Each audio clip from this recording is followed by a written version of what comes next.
Thank you so much for tuning in to She's All Over the Place with Kiriaki. That's me. Welcome to She's All Over the Place. So happy to have you here today. You're in for an exciting, mind-blowing episode. Seriously, we have a boss lady on, Klassen Merrigan. She is 1 in a trillion. Seriously, she's so amazing and she's so heart-centered. She's been around the world and she's making an impact in the world during this pandemic and even before the pandemic. So I'm so happy to have her on and share some stories and laughs with you today. So with no further ado, hey, Michelle, thank you so much for joining me. Thank you so much, Katie. I'm so glad to be here. Thanks for having me. Definitely. So you've been living in Michigan for 15 years, right? Yeah, 15 years. Mm-hmm. Dope. And I'm originally from Michigan. So, I mean, you are the first person I've had on from my home state. So I'm really excited to know you and to hear about all the cool things you're doing for our state. So thank you so much, first and foremost, for being you, showing up, making an impact, and all the choices you've made in your life so far. And, you know, this podcast is all about inspiring people, being a part of the ripple effect so we can get those wheels turning. So whatever, you know, the person listening is into, they can apply this principle to whatever moves them. So I definitely know this is an episode you're going to want to share with other people, and you're about to get inspired with Michelle. So thank you. Yeah, definitely.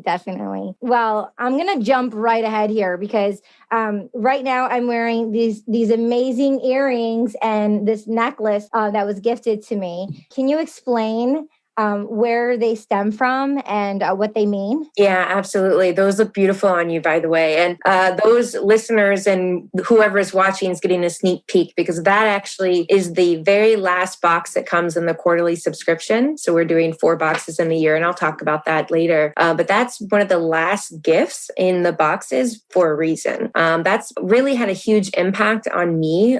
So Nelson Mandela is very well known, not only in South Africa, but around the world for trying to promote peace in his country. And he was, as many people know, in prison for many years on a place called Robben Island, right off the coast of South Africa, off of Cape Town. I actually, for the first time ever, visited Robben Island when I was 18, and it changed my life. And at that point, I had seen this pile of rocks in the middle of Robben Island. And I asked, this was before I knew anyone in South Africa. I personally, after the decades of relationships I've built since then. But at 18, I asked, what are those rocks and why are they all piled up? And they said, that was from the forgiveness ceremony. Madiba, Nelson Mandela, came back to this island and looked at the fence surrounding the place where he was imprisoned. And he said, no matter if you were a prisoner or you were a prison guard abusing the prisoners, we're all the same. And here it stops now. And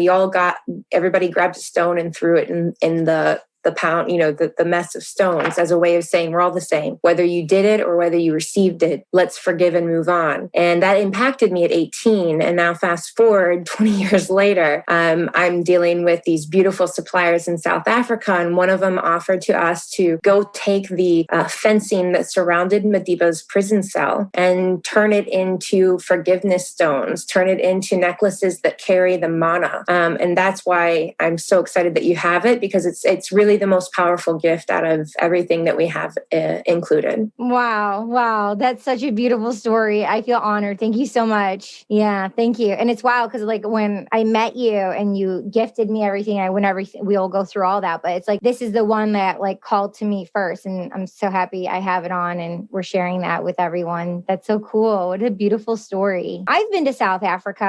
I didn't go to the island where he was in prison, unfortunately, but I've been on the land and I know how sacred that land is. And it's just so amazing that you had that experience when you were in your teens, and then everything's going to be full circle, just like on this podcast today. She's all over the place. Everything's going to come full circle. So, wow. So let's journey back to you being a teenager. You travel the world. So tell us more about your story. I have to say one thing before I get into the story. So just to go to the full circle, Annie, who is my partner in South Africa, was there there at the forgiveness ceremony that Madiba did with the stones. And I didn't know her until, 10 years later. So there is a lot of this full circle thing that makes you feel like there's some author threading these things together in really incredible ways. So that's just one side note story. Wow. So to kind of give you some background, I wasn't raised privileged. I am a military brat. I've lived in 9 states. I went to a dozen schools during traveling from one state to the next. And I grew up from a father who was in Vietnam, a stepfather who was in Vietnam, who had a lot of trauma in his life, and thus that transferred on to us as his family. So I left home at 16. I basically left and said, I'm on my own. I'm going to take care of myself. I got emancipated, which meant that before I was 18, I was considered a legal adult. So in some ways, I have experienced a flavor of suffering that has found some residue with others, meaning that my suffering may not be the same suffering of anyone else, right? And we all suffer differently. But because of the access to the trauma that I had access to, I built a lot of empathy for people that maybe I wouldn't have otherwise, and a sense of urgency. For me, there was a sense of urgency that if someone didn't save me or I didn't save myself, there was no future. And I saw that in South Africa. I've seen that around the world. That's the reason that I got involved originally in humanitarian aid work, was to try to bring Western money and Western tools to people who were striving to thrive. And so that's actually what started my access into the energy world, was because everywhere I traveled in humanitarian aid, there were, women giving birth in dark huts with no water and no power, no light. There were, abuses happening because the dead of night on the street with no light, right? In these communities, a lot of things can happen. And it just didn't make sense to me that we had the tools to apply there and we weren't applying them yet. And so maybe there's some of that trauma residue that stuck with me in a way that fuels me to pay attention to those who are going through hard suffering and to figure out ways to provide solutions for those. And maybe in a way that I wish somebody would have done for me as a child, right? I mean, a lot of things come out of that, but there is that desire to bring the future into now instead of waiting for the good things to happen, to create them now. And that was the opportunity that was given to us in COVID. It was an unfortunate opportunity, but that's where Mana Boxes was born from. It was born from people who have had trauma, seeing other women living through trauma and trying to apply whatever tools we had access to alleviate that suffering. Yeah, I mean, you're amazing. Oh my God, thank you so much. And wow, you're so eloquent and brave and gorgeous and so brave and so brave. But I understand like the depths of your soul and being able to go into those territories and think so uniquely than the masses, because you weren't sheltered. You were exposed. You were like raw, like your soul and your spirit and your human being was just like out there. And you were just like going to all these different places exposed. So then you were able to take that and then, wow, do everything that you've done so far. I'm so excited to talk more about your journey. Oh my God, this is so cool. It's a lot of lives built into one. So thank you. What'd you say? I said it's a lot of lives built into one. So thank you. Lucky you. Lucky you. Yeah, you're on a mission. And I'm so happy to be a part of your mission. It's so cool. Yeah. Yeah. So let's talk about some of the attributes you've done in Michigan. Like how cool, like you represent 29,000 small businesses in Michigan right now. Yeah. So there's a group called the Small Business Administration of Michigan. And I was honored to ask to serve on their leadership council, which just basically means that we listen to the small businesses in Michigan. And we have a podcast as well with that group that I'll have you link to as well. We basically hear the needs of the small businesses and translate that into action, including policy action, right? At the state level, I work a lot at the federal level. I typically would bridge the gap between what the state needs and what the federal government can do. And so I've been working in that role just behind the scenes, helping in a lot of different task forces over time. But the reason I came back to Michigan to do that work was because I've lived here for 15 years, but I was, in the economic downturn from 2008 to really 2009. 2012 in Detroit was where it was hardest hit. We hired a bunch of engineers from Southeast Michigan who needed employment, and the automotive industry is really getting hit hard. It just so happened that at that time in my industry, in energy, and that energy products came out of my experience in humanitarian aid. As a result of us working there, we were on the precipice of something changing in the Department of Defense, and they were looking at renewable energy and sustainable energy as something that would be a long-term value for operational readiness, operational continuity in peacekeeping operations and in defense and offense operations. And so in that work, I realized all of the supply chain that was in Michigan, and we pulled on that supply chain as well as the engineers. So I'd been doing work with Michiganders for years, but we weren't really making products to sit in the state of Michigan. Now, we have worked on getting the F-35 program to the Selfridge Air Force Base in Michigan. I work very closely with the National Guard in the state to make sure that they have resilient architecture so that if they need to bring in specific operations into the state for defense or for power projection, which is like leaving from here and going over there, that we have all the power infrastructure and energy infrastructure we need. So I've been doing that for years in Michigan, but kind of behind the scenes. And You're amazing. You are so amazing. Like, this language for me is just so unique, and it's just more language that I want to know about and honor and speak about. Like, this young, bright, beautiful soul, not in Michigan, comes in and like saves the day in Michigan and helps out so many people in Michigan. Like, go Michelle. That's so cool. That's so cool. Like where did this come from? Where did you come from? You're this angel of Michigan. Like, I mean, we need to have like... I love this state.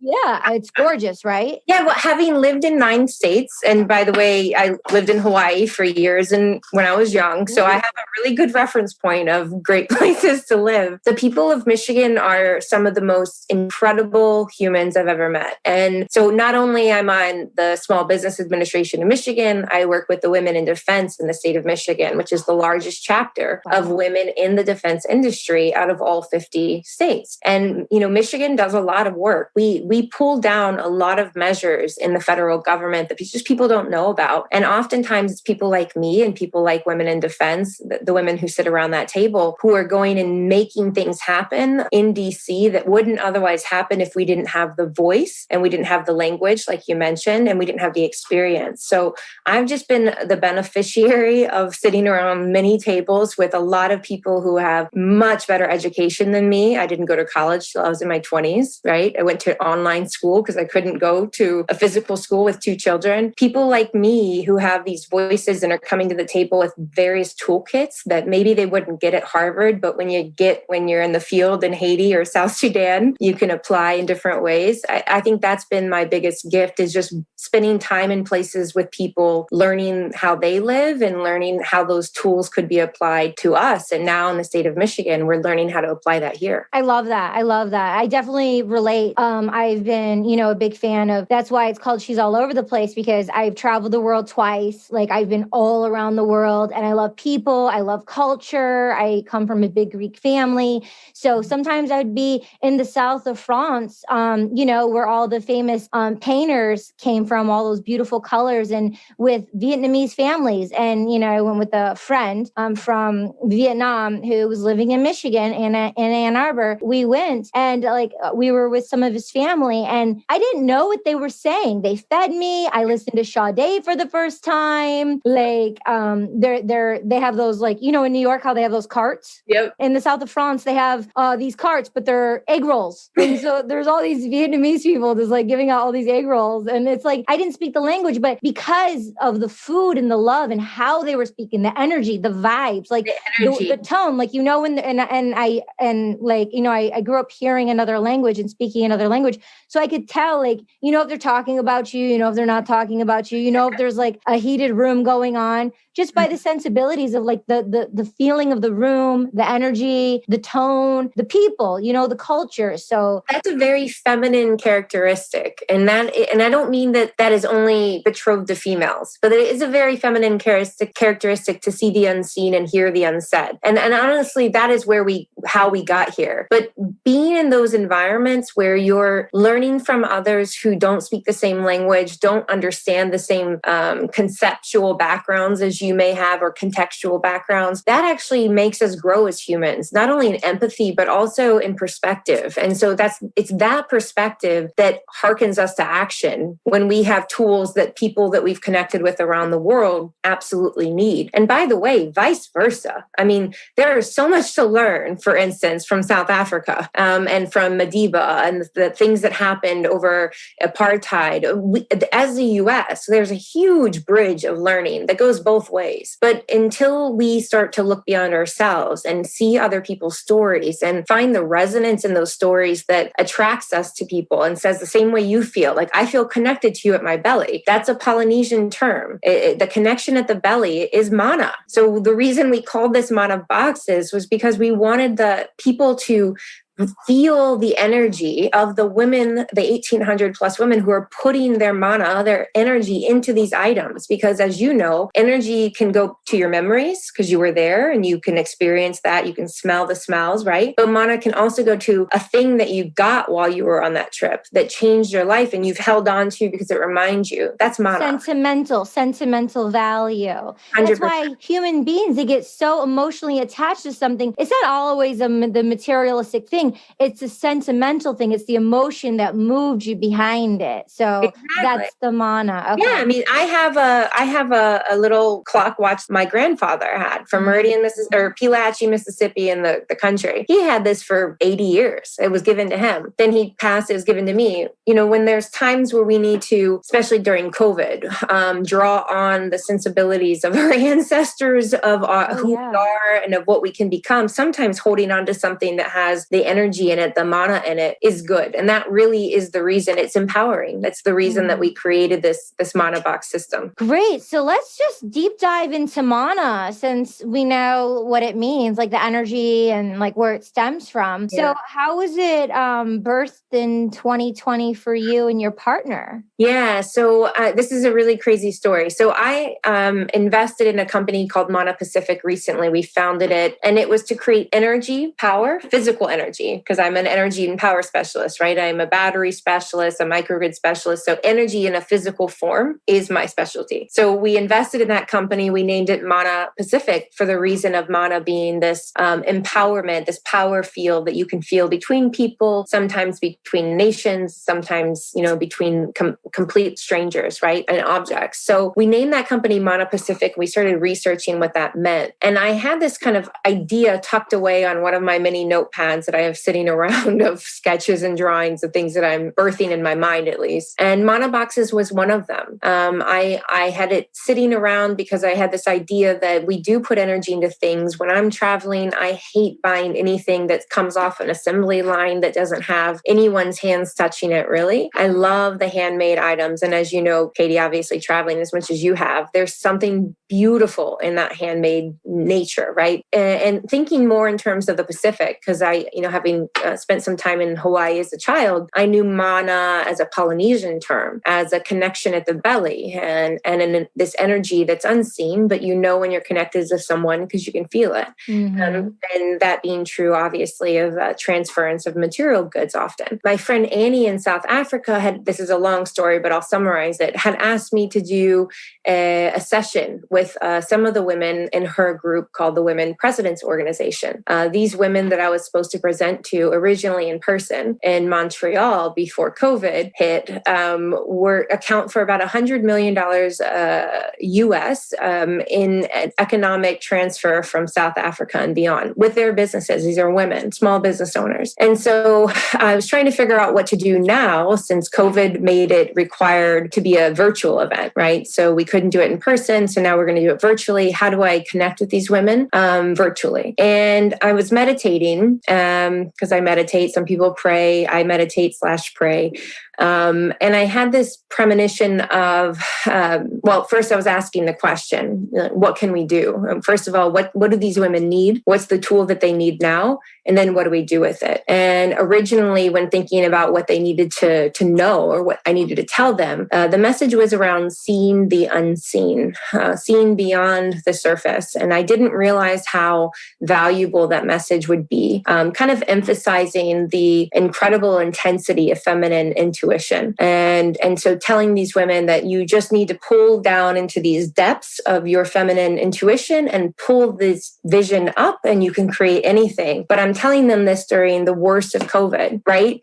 In South Africa, where some of their family members were in, ICU, and it was terrifying. And so after people are in the fight and flight mode, the rational cortex has shut down and they're in survival mode, and especially being in Africa, And mamas, right? Mamas who have businesses with many, many employees and babies who are now at home because they can't be at school. So now full-time mom, full-time businesswoman, full-time encourager, full-time therapist. I mean, they were dealing with the hardest hit, and I wasn't feeling it yet as a business owner in Michigan, really yet. But seeing it through their eyes, I realized this was coming. And I kind of took on the pain of what they were feeling, because at the end of this 3-hour virtual event, they expressed where they were and how this gave them hope, but really the trauma that they were dealing with COVID. And so my friend Annie and I sat down and started talking over WhatsApp video and trying to figure out what it is we could do. And she, being a mentor of many of these businesses and incubated many of these women-owned businesses over the years, was feeling the weight of everything. And so I told her, I'm going to do the only thing I know to do. I'm going to go meditate and see what I can come up with. I have no idea what the tool is. And I had my eyes closed. I was meditating, and I was really asking, what is it that we need to do? How can we, and where's the money going to come from? Where do we find the money to keep these women surviving? And we didn't know at that point it was 1,800 women. This was a few hundred women that we really knew about. And in that meditation, I felt almost like a shove in my chest. I thought my dog had walked in the room and,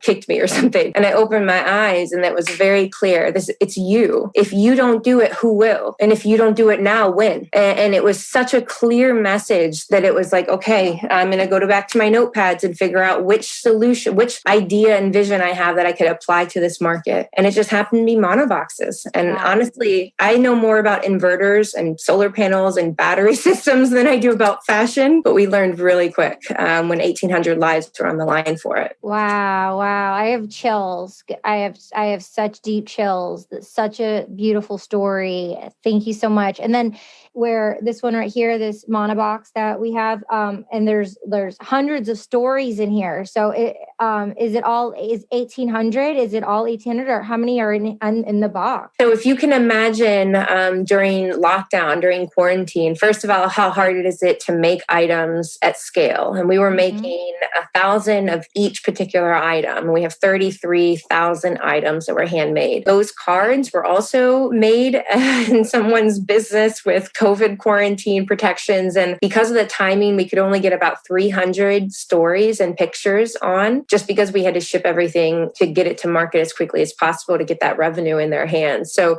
that's a sampling. They're not even all of the incredible stories, not even close, but we couldn't get everything. We decided eventually we want to create like a quilt of their stories and kind of thread them all together. But right now, when you go through those, and people who donated to the Kickstarter campaign, which we tripled our goal, thanks to the donors, are going to get that full box of all the stories so they can see the women that they've impacted, while people who have subscribed to the quarterly are going to get several stories in each box, totaling the whole box. But you were given the advanced pre-shot of all the women that we have. So much. I want to go in so many different directions, but first I just want to say, viewers listening and they want to be involved and know more. So where can they go and how can they get involved? How can they contribute and help? So we are currently, we moved from the Kickstarter campaign, which was successful. We had 30 days to meet our goal. We tripled that goal thanks to the supporters. Now we've transitioned to manaboxes.com. ManaBoxes.com. That's our website. People who are interested in buying either one box or buying a quarterly subscription, which is where they get 4 boxes over the year. There's another bonus box too, which you can see on our website. They can do that there.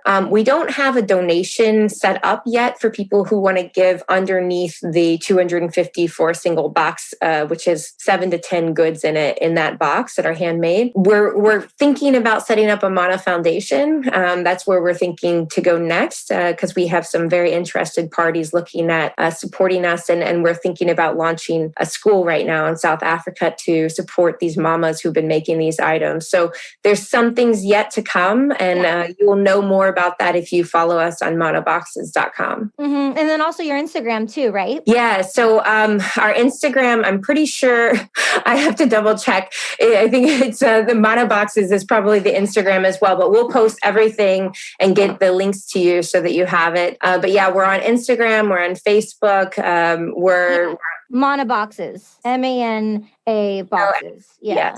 Cool. I'm just gonna like pull a card. I don't know which one. I have no idea. I'm just gonna pull a card. I'm gonna read one. Because I did it with my mom last night, and I just and I thought, oh my God. And I was just thinking of different things. Like, I don't know. I'm just taking it all in because it's a lot to process. Oh, I read Robin's card yesterday. It's such a beautiful one. I'll read Robin's actually. But I was thinking, wow, look at all these cards. Because I'm so like in heart and spirit inspired like you. I was like, I love stationery. I love writing, and I love these. And I was like, sometimes you get not Shivananda. Is it Shivananda? With the temples around, and there's one in LA. And then you read one a day and they go in alphabet. I was thinking maybe my mantra to myself is like maybe reading one a day and keeping them for myself and keeping them to have them to hold and to cherish. And I was also thinking like, oh, wouldn't it be sweet if I when I saw a girlfriend who touched my heart and soul that I love, that I said here, and I'm like, oh, if they're in my home or something, I'm like, here, just select one. And they select one and they read it, and then they take it and I pass it on, the feminine divine energy, and give it as a gift. So these things came to me. It's so new, and I'm so sentimental. So I'm going to take my time, but let's read the one with the Robin. And it says Kiwi Net. So what's Kiwi Net? Is that Kiwi Net is one of the 33 suppliers, and I think it's in the second or the third box, but these are surprises what you'll get, but that's the group that made it. Okay, got it. An act of kindness for me is when someone does something kind, out of the ordinary, unexpectedly, and unprompted to assist others. This is what the ladies behind the Mana Project have done for us by going out of their way to assist women in business during this challenging time. I want to assist women to be financially independent, so they should want to. They have the freedom to make changes in their personal life so they can achieve their dreams. Wow. It's so inspirational. And, to your point, I think one of the things I didn't even consider until you said that is, there's a truth. And you mentioned physics earlier. I'm a very big quantum physics fan. I read everything I can about it. And actually I taught about this at that event I told you about for the Women Presidents Organization in April. Part of it was teaching on quantum physics, quantum entanglement, and the fact that really all information is available to us if we need it, if we want it. And it's just knowing that all that information is available. And so part of that kind of harkens back to prayer and meditation having this power. One of the things I'd love to see happen is if women who receive those cards every day, maybe taking one card out and saying a blessing over that woman, and knowing that just the laws of the universe mean that everything that you give out comes back to you twice-fold, right? So don't hold back. Let's pour the blessings out, not to get them back for ourselves, but because we believe in these things and we know that this is true. These women can be blessed beyond measure. We just need to know each other's stories. And the more we know about each other, the more we hold each other up, and the more we promote that shared prosperity that I think women have done historically for other women in communities all over the world. Yeah, definitely. What came up for me right before we jumped on today was, it just came to me. It says, you reap what you sow, right? Really? So planting these seeds, and all the seeds that have been planted, and for the viewers and everyone listening, it's like the actionable steps that you take. So, I mean, I'm mind blown with all this military talk and all this energy talk and representing 29,000 small businesses in Michigan. Like, I need to like do something with my life. I'm over like, what have I done with my life? Thanks so much. And then it's like, we have to remember. It's just like one step at a time. And so I met Pamela, I'm Greek, she's Greek, by another woman named Michelle, who is a part of Green for All, Van Jones's nonprofit, said, "Oh, you're Greek. You have to meet Pamela. You have to meet Kelly." So she's like, we're at the EMAs, the Environmental Media Association's Awards, and we met. And then I've been wanting to like connect more and more. And I just had this like raw calling just to like connect more. And then she reached out to me. She's like, "Oh, Kiriakimu, I'm working on this wonderful project." And she's just like so passionate. And I'm like, send it over. And it was the end of 2020. And it's like, it's going to be a busy time. The holidays and stuff right before the holidays, they were going to approach, it's a busy time. And with everything going on, it's like in my heart of hearts, it's like, I connected to that divine feminine spirit. It's like, this is an opportunity for me to pay it forward, to be involved in something I said I want to be involved in, that I'm a part of, that I want to take actionable steps on and grow my connectivity with the divine feminine, right? Yes. Yeah. So I looked at it, I looked it over, and I went through it all. And then, we did a beautiful article on Thrive. And then one thing just led to another, and it just keeps unfolding. So, but it took one step, I showed up at the Emmas. I met Michelle. She introduced me to Pamela and Kelly. And 3 years later, it's like, boom, now she introduces you to me. And you're on my new podcast that was just manifesting, that I wanted to start 6 years ago, but it's here now. And it's one of the fastest growing popular podcasts. I'm so excited about that. It's like a natural fit. So like circling all of this, so everyone listening, it just doesn't like, it's like work hard, be nice. Michelle has that. It's like, it's just one step at a time, and it manifests and it all comes together. It's like she went and spoke to like a couple hundred women. Wow, that's a lot. But then she didn't even know it was 1,800. But it's like, we don't know what we don't know that we don't know that we don't know that we don't know. We just don't know. Like there's a plan. It's designed. So, being inspired, having forgiveness, having kindness, like taking these actionable steps to just make an impact and like follow your heart's desire, whatever it may be, and whatever comes up for you. So it's important to journal, write, meditate. And so you were saying, Michelle, I meditate as well. So what's one of your forms of meditation? So honestly, I don't have a big fantastical ceremony for myself, because I'm usually in between, like the kids are running out the house in the morning. I've got South Africa, which is 7 hours ahead of our time zone, a business there. And then I have the Pacific, which is 5 hours behind us. So I'm awake in like weird hours, and I take naps basically throughout the day and night. So my meditation is, my dog is in the room. She's trying to get my attention, and I'm trying to focus. And so I have a mantra that I say.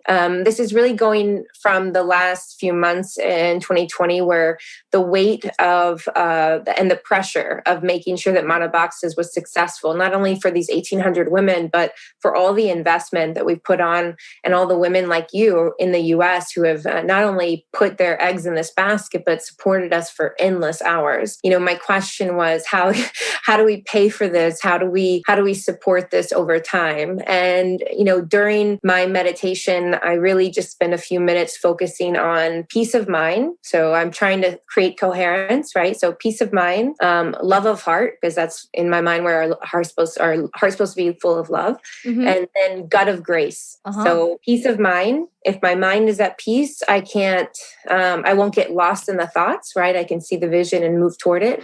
If I have love of heart, then my action will show up in love and wrapped in love. And then if I have a gut of grace, I'm going to have grace not only for myself and my failures, right? But grace for the success and the failures of others, and understanding how they get there. So that's been my coherence: peace of mind, heart of love, gut of grace. And I say that several times until I can believe it. Okay. How long do you meditate? Do you set a timer? Do you have a discipline? Like, I'm going in. Does everyone know, like, not to bother you? You hold space for yourself. Like, you're like, oh, mom's going to do her thing. Or like, I'll be down in 20 or like in 3 hours. Like what's your process? Because a lot of people listening, they're totally into, spiritual involvement. I do a lot of research when I'm working out, when I'm doing the elliptical, when I'm just doing nothing. I always have research going on in the background. And then often what I do in meditation, I think other people often feel like they need to shut out thought and idea. But I close down thoughts and ideas when I'm starting to think in a business sense during the day, because I have to think in black and white, right, in business. So for me, meditation is really about opening up rather than closing down. So I don't say no thoughts, no ideas. I don't do that. I open myself up, and whatever thoughts and ideas come to me, I'll write them down. I draw pictures. I've created various power solutions out of these meditations and various technologies just because I can go into a different space in my mind. I think they talk about theta and beta and gamma and where you create, right, in your brain. I can create the best in those places. So I don't close things out, whereas some meditators do. I use that space to open up, and then to use that to write down what that creative force is trying to tell me, right? Cool. And then do you do that in with silence, or do you put like Tibetan meditation bowls on, or depends? Yeah, it just depends. Binaural beats? I do a lot of binaural beats. I have something that I'm playing with right now that's sort of quantum acoustics, and so the idea of the beats not only coming through your ears. I have something called the brain tap that has lights that go through your ears and your eyes, and then now I have a quantum device I'm playing with and testing and researching that supposedly puts it into your cells. And so there's an idea behind acoustics and light that we are just now seeing that creates a lot of healing. They use light for people with PTSD, for instance, that creates a lot of healing. So I'm a researcher as well. I'm a senior researcher at the oldest private military college in the US. So I do a lot of digging into those things. So I look at that from a data perspective, and we're really onto something. I think women are the ones who are finding the truth more frequently and more quickly. Cool. Very cool. Yeah, I definitely need to introduce you to my sister, Anna. She's into light therapy and everything. She's taught me so much. That's so cool. And then where's the oldest military school in the United States? Norwich University. It's in Vermont. And so I've been with them for about 2 years. And now I have a partnership with Arizona State University. So even though I'm somebody who went to an online school for years with 2 babies in arm, right? Now I'm teaching and educating and propagating ideas at some of the most respected universities in the world. So that is to go back to your earlier point. If you have a desire and you have a passion and you can get there with educating yourself, even if nobody else can educate you. I didn't have that opportunity for a good education, right? If you can use whatever tools you have, you can create anything. My life is an example of that. And, the most recent example is a net effect of 1,800 women.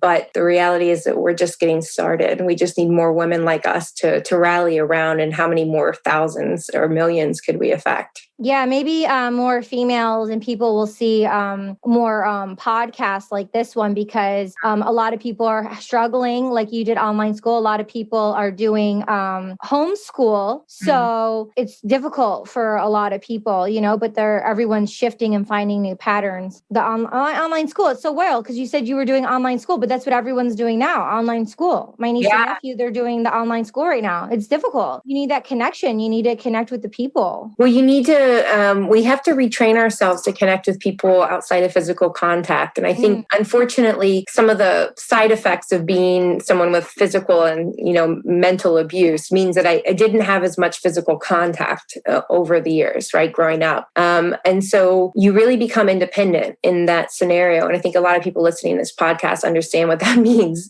But in that independence, you can also empower yourself to teach yourself what maybe nobody else could and maybe nobody else would. But for me, as a side note, I started a nonprofit for at-risk youth in Chicago in 2002, 2003, I think it was 2003.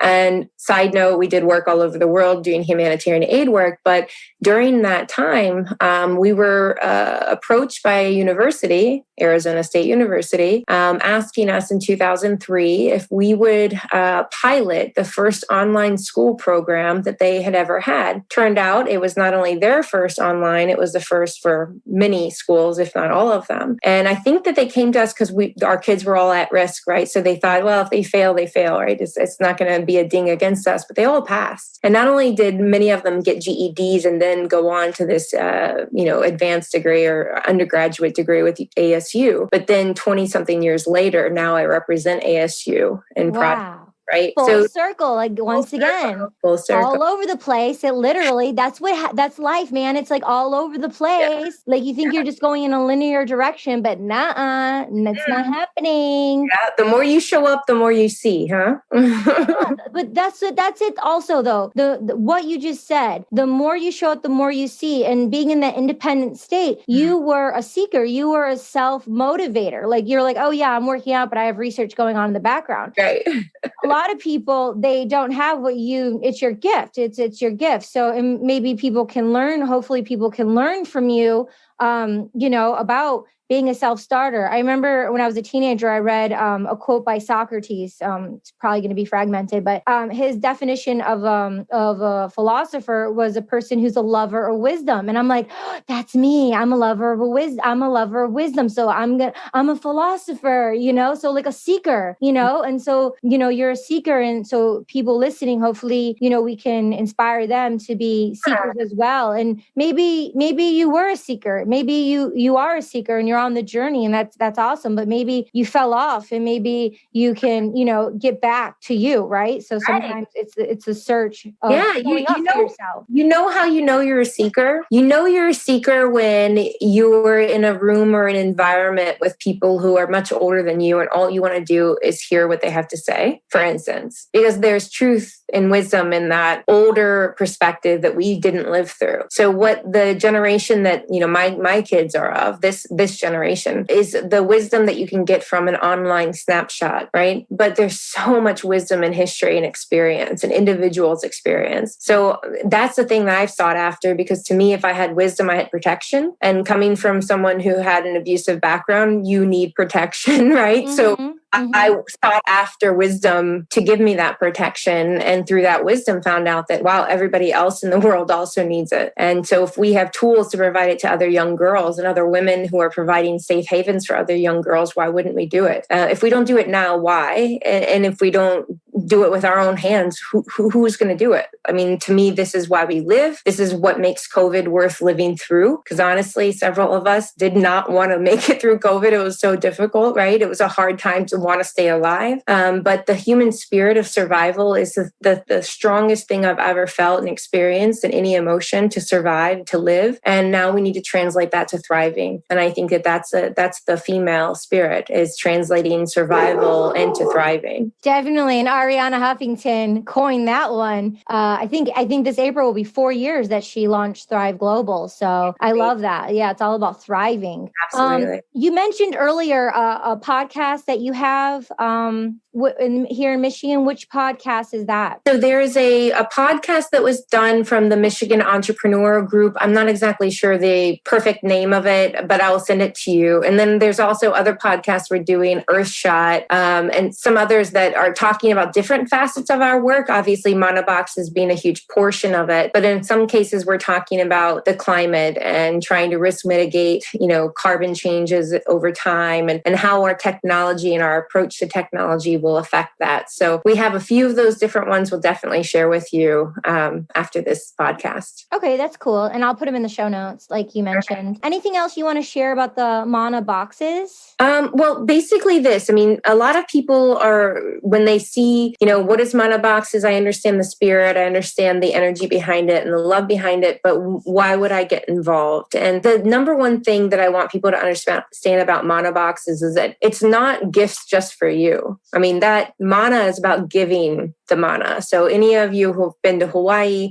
you get off the plane and they give you a lei. They don't just give you a lei, they're giving you their energy. They're giving you their spirit of Hawaii, of aloha. And so each of the 4 boxes that come in the quarterly subscription, and those of you who decide to get the quarterly plus the bonus box will get a 5th box. Each of those items, each of those boxes have between 5 and 10 individual handmade items in them. They're some of the highest end goods that you can get. Honestly, I've traveled to South Africa for years, and every time I go, I buy my wardrobe for the year because your money goes a lot further there, but the quality is so incredible. And so we have all kinds of different items that are not just for you, but they're packaged for you to give them away. The whole idea is to pass the mana. And when you pass the mana, we also want you to pass the stories. So that's why the cards are inserted in each of the boxes, right? So that you can pass the stories of these women, we can pass the blessings, and we can also pass the physical goods. So that's what I wanted everybody to know. It's not only for you, but it's so intentionally you can send them out to other people where you want to pass the mana throughout the year. Beautiful, beautiful. Yeah, I love all that. So I guess what came up through my spirit yesterday about like gifting it to certain girlfriends and stuff, I guess. And it doesn't have to just be girlfriends, but I initially just thought girlfriends, but whoever, I'd be like, oh, here, like pick one. Yeah, definitely.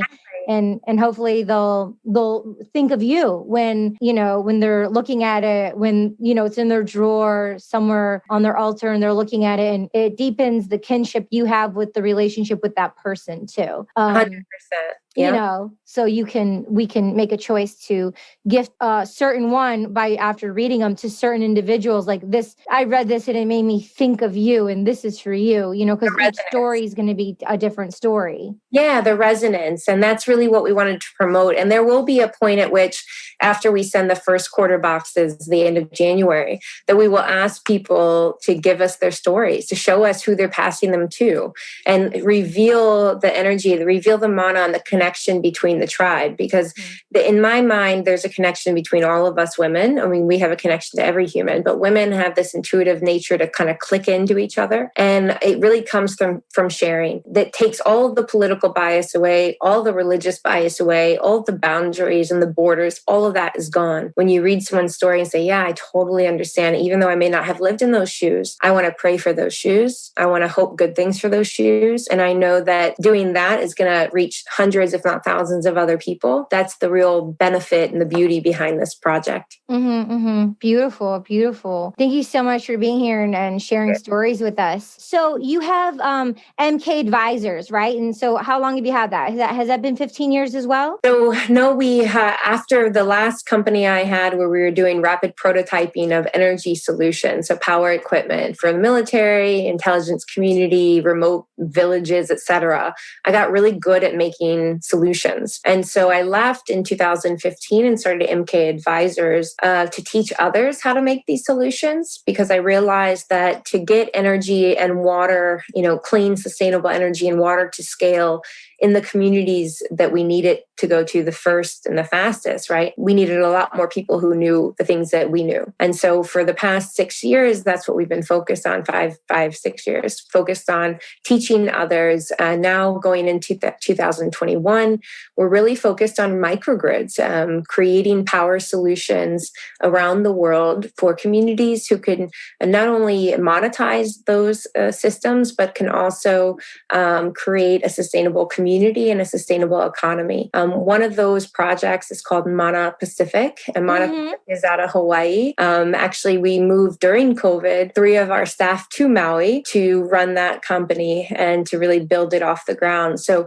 manapacific.com, MANA Pacific.com is a huge, incredible piece of work that we're doing. MK Advisors incubated it and invested in that group, and now they're running. I'm the chairwoman of that company. But it's a triple bottom line company with benefits for not only the people, so education, knowledge transfer, but the planet using the right technology that's sustainable, and profit, triple bottom line, people, planet, and profit. Profit being something that is shared prosperity for all. That's the same energy and same nature behind an ethos behind Mana boxes as well. But MK Advisors is in the business of incubating these advanced energy technologies, advanced water technologies, as well as companies and businesses, apparently, like Mana boxes that can sustain entire communities and thousands of women and their families. So beautiful. The sustainability part. And when I was birthing and originally learning about, your actionable steps of, bridging the connection of Michigan, of the United States and Africa.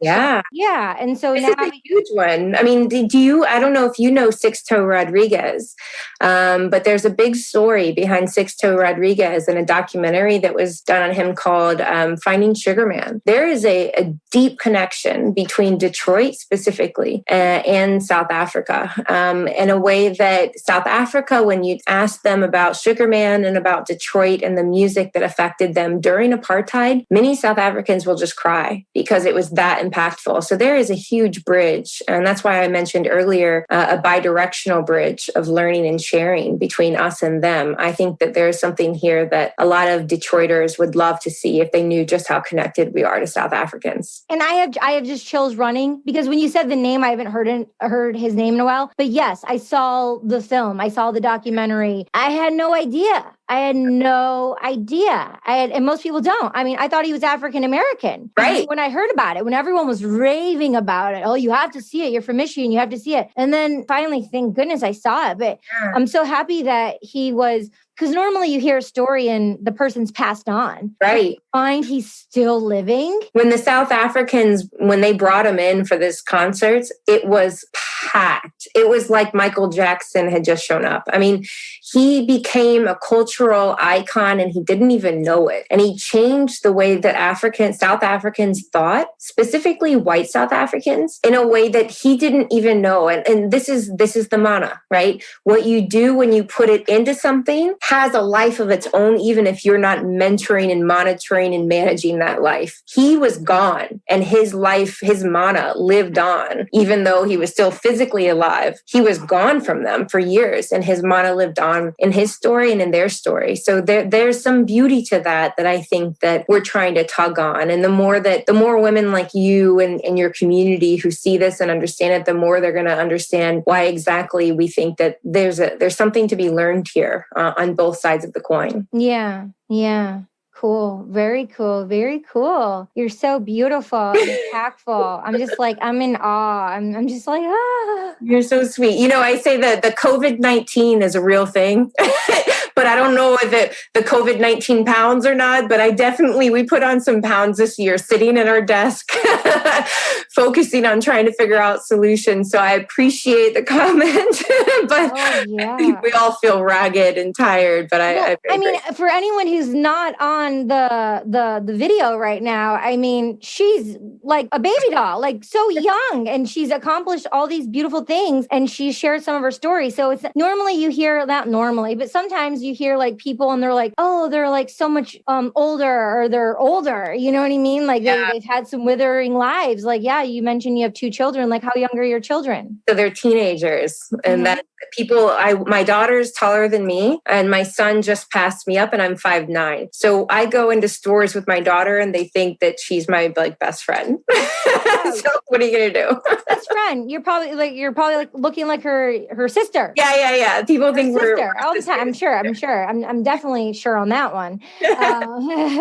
But we are in Michigan, and Michigan has 70% of the Great Lakes, so we have that great oxygen. We do, and I live on a private lake that was glacier cut in Michigan, right? So I live on this private lake, and there's something to be said about the ions in the air. I mean, there's something beautiful about it. Without the salt, with the salt, doesn't really matter. But this lake gives me life when I feel like I'm drowning. So there's definitely something to it. And then, so just like rounding up here, do you have, when you were like younger, did you have a book or mentor, someone that you looked up to, being so independent and feeling so, I don't want to say alone, because there's a difference between like alone and loneliness, right? Mm-hmm. Like being independent and traveling around. What was your source of energy or a mentor Yeah. So this is a tricky one because I think most of the time people would love to say that they had someone to walk them through. And I definitely had people show up in chapters of my life. And so I don't want to discount that at all. There were definitely people who were there in moments that I needed them the most. And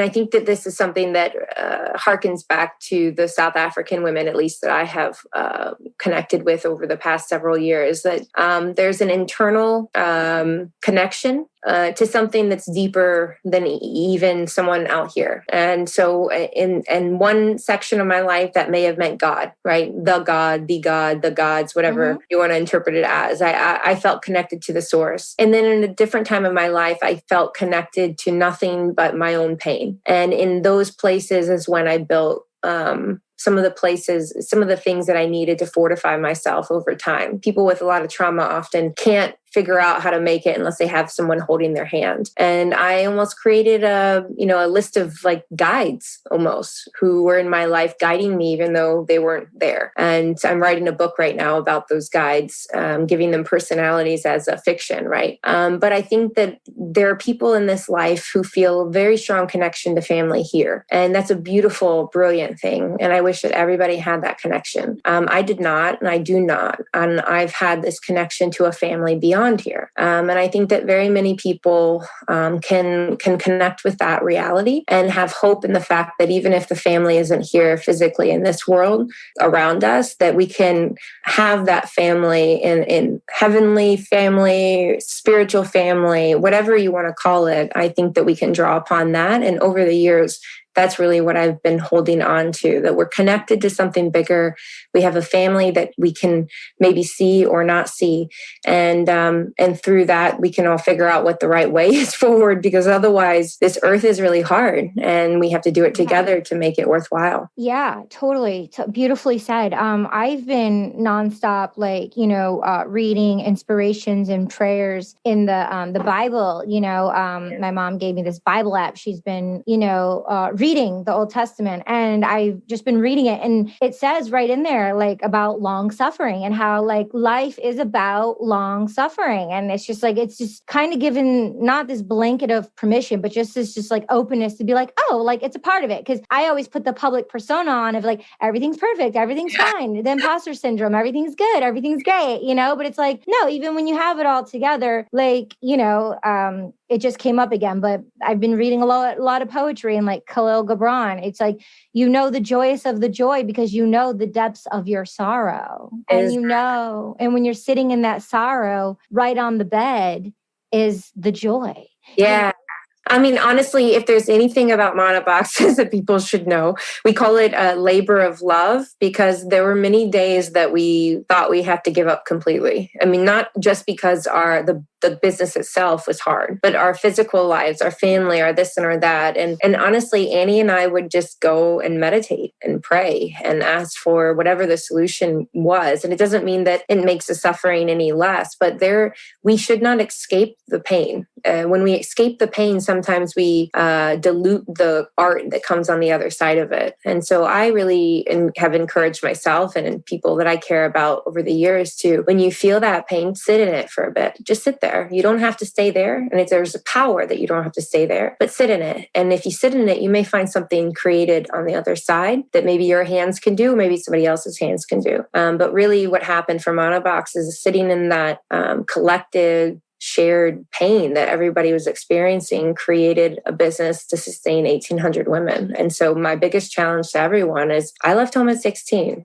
I'm not rich. If I can do it, anyone can. And not only that, but far more. So you're rich in spirit. You're very rich. And when I look at rich, I think of like spirit, because wealthy is one thing, but rich in spirit, you are very rich, very, very, very rich. Yeah, definitely. Thank you. And these stories have been very, very rich. Yeah. I mean, I've gotten vulnerable a few times here. I've had to hold myself back. If you have one, cool, but I could read another card. Let's do it. I love it. I love these stories. Well, I've been staring at, she's just right on the top here. There's so many I could dig through, but I mean, I literally have just read the Robin one. So let me just read this one right here. Oh my God. Okay, here we go. One of each. Yeah. Gorgeous, right? Gorgeous.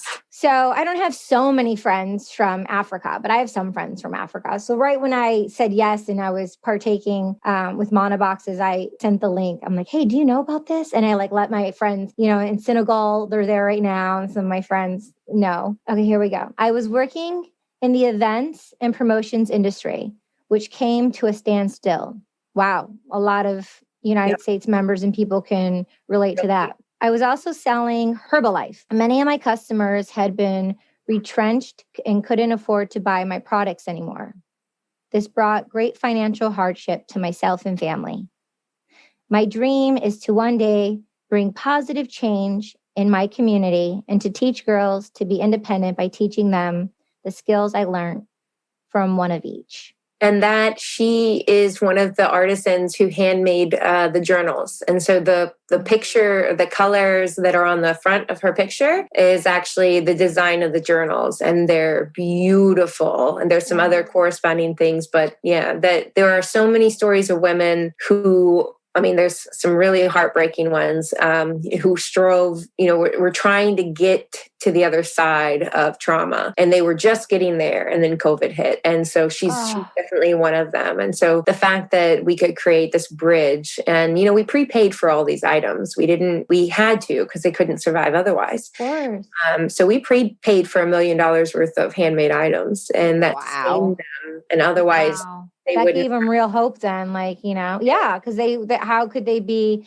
exactly? Wow. Yeah. Magnificent. Congratulations. Thank you. Yeah. Thank you for making this happen and for meditating. Thank God for meditation and prayer. Yeah. Cool. So any last words of wisdoms, anything else you want to share before we wrap this up? Well, the bottom line is that everyone can do anything that they desire. That's my bottom line for my life, seeing the unseen and going out and pursuing things that are beyond ourselves. If you're doing that beyond yourself, you'll have a suite of people around you to help you. And that's really been the testimony to this project, is all the beautiful women and men supporting us who have come around to build this project up. So manaboxes.com. I hope you'll support us. I hope you'll stay tuned, and very much looking forward to sharing more of the stories with you. Wonderful. I'm excited to hear more, and I'm excited to meet your family and your kids. And I'm so excited to hear about their journey in the near future and watch them soar, because I can only imagine what they're going to blossom into with having a beautiful mother just like you. Wow. I hope so. Lucky to have you. Yeah. So cool. Okay, cool. So we're going to wrap this up, and I know we've inspired you. So drop a comment, let us know, leave a review, get in touch with Michelle on IG, manaboxes.com, support, contribute, take action, be inspired. This whole episode has just been, leveling up and inspiring and sharing and caring. And you hear from, just the 2 scriptures that I read, how, wow, I've never met these women, and it doesn't matter if you're a female or a male or, but I can relate, and a lot of people can relate, so we're all interconnected as one. Yeah, this has just been an amazing episode, and thank you so much for being here. Thank you for having me. Yeah, definitely. Yeah. Okay. We'll see you next time. Ciao. Thank you so much for joining us. We'll see you next time. Kiriaki, over and out.